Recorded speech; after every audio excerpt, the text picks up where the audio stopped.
כשהשארתי אליך מבט, ראיתי את כל חיי חולפים מול עיניי, כמו סרט.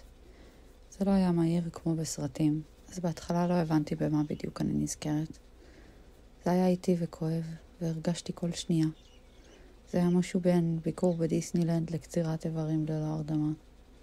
מתישהו הבנתי שככה מרגישים כשמתים, או כל מי שאי פעם כתבו לו שיר אהבה.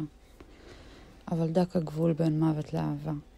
זה היה איטי וכואב, והרגשתי כל שנייה.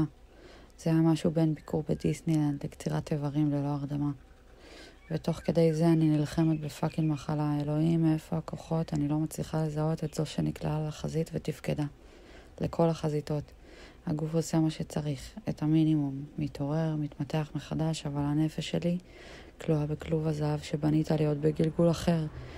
כשעוד היינו מעבירים אחד לשני מילים עשויות מיץ לימון. אני כלואה בכלוב הזהב הזה ורואה את כל החיים שלי מהרגע שהופרדנו בלידתנו ועד הרגע שנפגשנו שוב. ואני רק צילום על קיר של בית מלון, שאתה בוהה בו לרגע ומנסה להבין איך כל החיים שלך עוברים לך מול העיניים דרך התמונה. והחיים שלי עוברים את כל התחנות, ופתאום אני שמה לב לתחנות שזכרתי, אבל אני לא יודעת מאיפה. ממנהרות הכותל, מכונת כתיבה בעיר העתיקה, דפים על גבי דפים, ואישה שלא ישנה, כי הגבר שלה תחת הפצצות והיא חייבת להמשיך לכתוב, אחרת הוא ימות. כנראה יש לה OCD, אני חושבת לעצמי. ואז הנה אני יושבת ערומה על כיסא בבר עם גיטרה.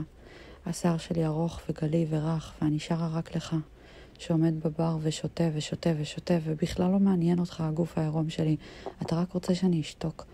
אני מבינה שעכשיו אני כבר רואה את העתיד. כולם מסתכלים עליי ומתרשמים איזו גיבורה אני לחשוף את הצלקות שלי, אבל אף אחד לא מנסה לגעת בי. אני מגעילה אותם, זה גורם לי להרגיש מוגנת. אני לא כזה טרף קל כמו שחשבת. אנחנו יוצאים משם ורבים כל הדרך לדירה אפלולית, ואתה מתכווץ ומתכווץ, עומד באפלולית הבר, ואני רואה איך אתה מתעצבן, שכולם שומעים אותי עכשיו. עוד רגע תגיע משטרה, אף אחד לא מנסה לגעת בי. אני מגעילה אותם, זה גורם לי להרגיש מוגנת. ואני משפשפת עיניים ולא מאמינה. איזה מוות מתוק מצפה לי, איזה מוות. התחשק לי לספר לכולם, לצעוק, לשיר. המוות שלי, פגשתי את המוות שלי, הפרטי. ופתאום, בעוד אני רואה את ימינו אנו, אני מבינה שזה הסוף. סוף החיים שלי. ואני לא מתה. הרי לא הייתה הלוויה. בכל מקרה, אף אחד לא בא. ולא היה ביכולתי לעשות כלום מלבד לשבת ולצפות בכל הרגעים, כמו בין של אסונות תעופה. למעשה זה לקח כמה חודשים מהרגע שהופרדנו בלידתנו, ועד ימינו אנו. בהם אינני מסתכלת בעיניך עוד, והמילה שלי שווה לא פחות משלך.